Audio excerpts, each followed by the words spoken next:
श्रीमद् भागवत का छठा अध्याय शुरू। बोलो श्री कृष्ण भगवान की जय। श्री भगवान जी बोले, हे अर्जुन, जिसकी कर्म फल में आसक्ति नहीं और कर्मों को करता है वही सन्यासी और योगी है। जिसने हवनादिक लौकिक कर्म छोड़ दिए हैं वह योगी नहीं है। हे अर्जुन, जिसको सन्यासी कहते हैं उसको कर्म योगी जानो, क्योंकि संकल्पों के त्याग के बिना कोई भी योगी नहीं हो सकता। जो मुनि योग प्राप्ति की इच्छा रखते हैं उनके लिए उनका साधन कर्म ही है, और उनके योगी होने का ज्ञान पूर्ण होने का साधन चित्त का समाधान है। जब मनुष्य विषय और कर्मों की आसक्ति से छूट गया और संपूर्ण वासना को उसने त्याग दिया, उसी समय वह योग रूढ़ कहा जाता है। जिसने मन स्वाधीन कर लिया वह स्वयं अपना हितकारी है, और जिसने विवेक का त्याग किया है वह स्वयं ही अपना शत्रु है। मन को जीतने वाले शांत स्वभाव मनुष्य का आत्मा शीत उष्ण सुख दुख मान और अपमान इनके होने पर भी अत्यंत स्थिर रहती है। जिसने ज्ञान विज्ञान से अपने अंतःकरण को तृप्त कर लिया है, जो निर्विकार हो गया है, तथा जिसने अपनी इंद्रियों को वश में कर लिया है, जो मिट्टी पत्थर और सोने को एक समान समझता है, वह योगी कहलाता है। सुहृद मित्र शत्रु उदासीन द्वेषी मध्यस्थ द्वेष करने योग्य बंधु वर्ग साधु और पापी, इन सब में जो समान दृष्टि रखता है वही श्रेष्ठ है। योगी पुरुष मन और आत्मा को अपने वश में करके वासनाओं और समस्त प्रपंचों को त्याग कर किसी एकांत स्थान में पहले कुछ उसके ऊपर मृगादिकों का चर्म और उसके ऊपर वस्त्र बिछावें।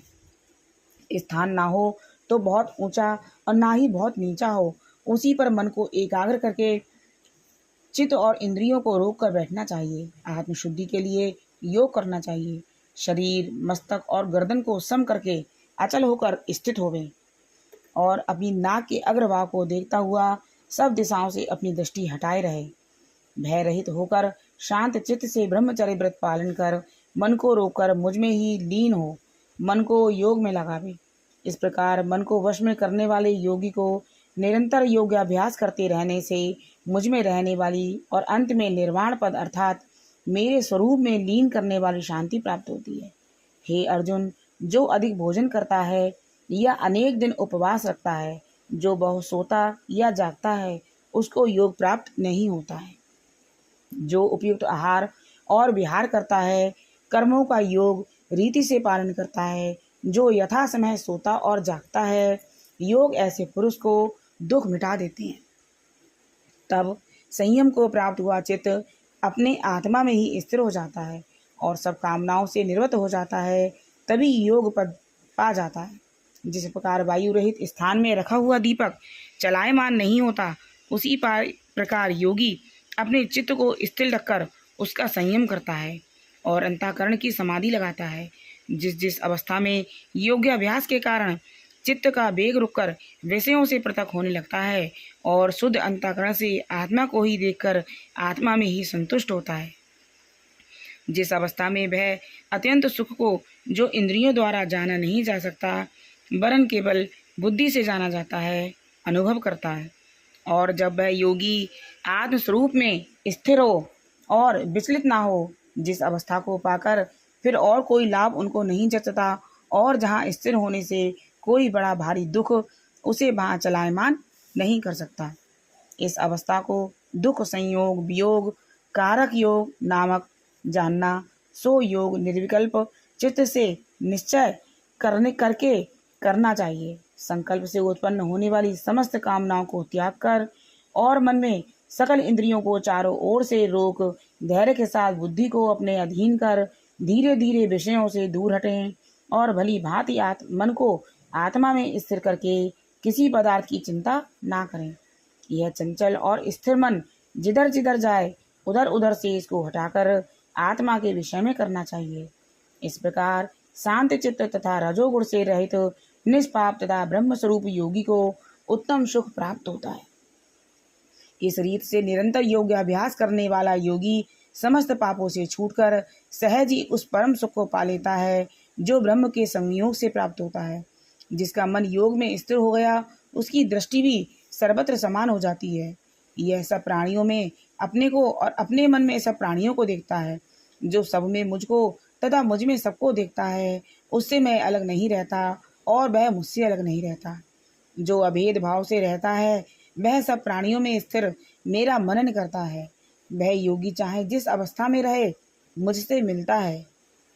हे अर्जुन, जो समस्त प्राणियों के दुख सुख को अपने दुख सुख के समान समझता है और सबको समभाव से देखता है, वही श्रेष्ठ योगी है। अर्जुन ने कहा, हे मधुसूदन, आपने जो यह योग सिखाया कि उसको अपने समान देखो, सो मन के चंचल होने के कारण उसकी दृढ़ स्थिति में अपने में मैं नहीं देखता हूँ। हे कृष्ण, चंचल मन बड़ा ही हठी और पराक्रमी और दृढ़ है। इसको आधीन रखना तो मुझे वायु को बांध रखने के समान ही प्रतीत होता है। श्री कृष्ण भगवान ने कहा, हे महाभावो, इसमें संदेह नहीं है कि मन अति चंचल है और इसे बस में करना बड़ा कठिन है। तो भी हे कुंती पुत्र, अभ्यास और वैराग से अधीन कर लिया जा सकता है।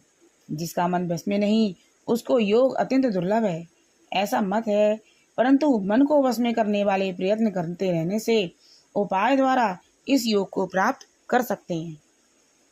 अर्जुन ने कहा, हे श्री कृष्ण, जिसमें श्रद्धा तो है पर योग प्राप्त करने में सफल नहीं हुआ है और जिसका चित्त योग से विचलित हो गया है, वह योग सिद्धि नहीं पाने से किस गति को जा पहुंचता है। हे महाबाहो, जिसका पहला आश्रय भी गया और ब्रह्म प्राप्ति भी नहीं हुई, वह दोनों ओर से भ्रष्ट होकर विच्छिन्न मेघ के समान नष्ट तो नहीं हो जाता। हे कृष्ण, मेरा यह संदेह आपको ही दूर करना पड़ेगा। इसका दूर करने वाला आपके अतिरिक्त कोई अन्य नहीं है। श्री भगवान बोले, हे पार्थ, उसका यहाँ नाश नहीं होगा और परलोक में भी नहीं होगा, क्योंकि उत्तम कार्य करने वाले किसी मनुष्य की दुर्गति नहीं होती। वह योग में असफल मनुष्य बहुत दिनों तक पुण्यवानों को प्राप्त होने वाले लोकों में वास करता है। वहां से फिर किसी पवित्र और धनवान के घर में आकर जन्मता है, अथवा वह बुद्धिमान योगी के ही कुल में जन्म पाता है। इस प्रकार जन्म पाना भी इस लोक में बड़ा ही दुर्लभ है। हे कुरुनंदन, वह योगी के बस में जन्म लेकर पूर्व जन्म के बुद्धि संस्कार अर्थात आत्मज्ञान को पाता है और उससे अधिक सिद्धि के लिए यत्न करता है। पूर्व जन्म में किए योग्य अभ्यास के बल से अनेक विघ्नों के पड़ने पर भी वह मोक्ष को प्राप्त होता है। योग की यदि केवल इच्छा ही हो तो पुरुष शब्द ब्रह्म के पार जा पहुंचता है। बड़े श्रम और यत्न से जो योग अभ्यास करता है, वह पापों से शुद्ध होकर अनेक जन्मों में प्रगाढ़ परिश्रम करके सफल होता है और परम गति को पाता है। बड़े बड़े तपस्वियों से योगी श्रेष्ठ हैं, ज्ञानियों से भी योगी श्रेष्ठ हैं। इसलिए हे अर्जुन, तुम योगी बनो। केवल मुझ में मन लगाकर मेरी प्राप्ति के लिए जो मेरा भजन करता है, उसको समस्त योगियों के मध्य मैंने श्रेष्ठ माना है। बोलो श्रीमद् भागवत गीता की जय। अब मैं आपसे छठे अध्याय का महात्म कहती हूँ, सुनो। श्री भगवान जी बोले, हे लक्ष्मी जी, छठे अध्याय का महात्म सुनो। गोदावरी नदी के तट पर एक नगर था। वहाँ एक जनश्रुति राजा बड़ा धर्मज्ञ था। एक दिन नगर में हंस उड़ते उड़ते आ निकले। उनमें से एक बैठते ही उतावला हो चला। तब नगर के पंडित ने कहा, हे हंस, तू ऐसा उतावला उड़ा है, क्या तू राजा श्रुति से आगे ही स्वर्ग को जाना चाहता है? तब उन पक्षियों में जो सरदार था, उसने कहा, इस राजा से भी एक रैयक मुनि ऋषि श्रेष्ठ हैं। वह वैकुंठ का अधिकारी होवेगा। वैकुंठ लोक स्वर्ग से भी ऊंचा है। जब यह वार्ता राजा ने श्रवण की, तब मन में विचार किया कि मेरे से उसका पुण्य बड़ा होवेगा, जिसकी यह हंस स्तुति करती हैं। ये विचार करके कहा कि उनका दर्शन करिए। राजा ने सारथी से रथ मंगवाकर सवारी कर प्रथम बनारस जी श्री काशी जी में जाकर गंगा स्नान किया, दान किया, शिव जी महाराज का दर्शन किया। फिर लोगों से पूछा, यहाँ कोई रैयक मुनि है? लोगों ने कहा नहीं। तब राजा दक्षिण दिशा को गया, द्वारिका नाथ को पहुंचा, वहां स्नान ध्यान कर दान दिया। लोगों से पूछा, यहाँ कोई रैयक मुनि है? उन्होंने कहा नहीं। तब राजा पश्चिम दिशा को गया, जहाँ जहाँ तीर्थों पर जावे तहाँ तहाँ जा दान कर स्नान कर रैयक मुनि को पूछे। फिर राजा ने उत्तर दिशा को जाकर बद्रीनारायण को प्रसा। वहां से राजा का रथ चले नहीं। तब राजा ने कहा, मैंने सकल धरती की प्रदक्षिणा करी, किसी स्थान पर रथ नहीं अटका। तहाँ अटका, यहाँ कोई पुण्यात्मा रह रहे हैं जिसके तेज से मेरा रथ नहीं चलता। तब राजा रथ से उतरकर आगे चला, देखा तो एक पर्वत की कंदरा में अतीत बैठा है। उसके तेज से बहुत प्रकाश हो रहा है, जैसे सूर्य की किरणें होती हैं। तब राजा ने देखते ही कहा, ये रैयक मुनि होगा। राजा ने दंडवत कर चरण वंदना करी, हाथ जोड़कर स्तुति करी। तब रैयक मुनि ने राजा का आदर किया और कहा, हे पृथ्वीपति, तू चार धर्म का परसनहारा, धर्म के साधनहारा है, तू पुण्यात्मा। तब राजा ने मुनि से पूछा, आपका तेज ऐसा किसके बल से है? तब मुनि ने कहा, हे राजा, मैं नित्य प्रति गीता के 6ठे अध्याय का पाठ करता हूँ। इस कंदरा में इसी का उजाला है।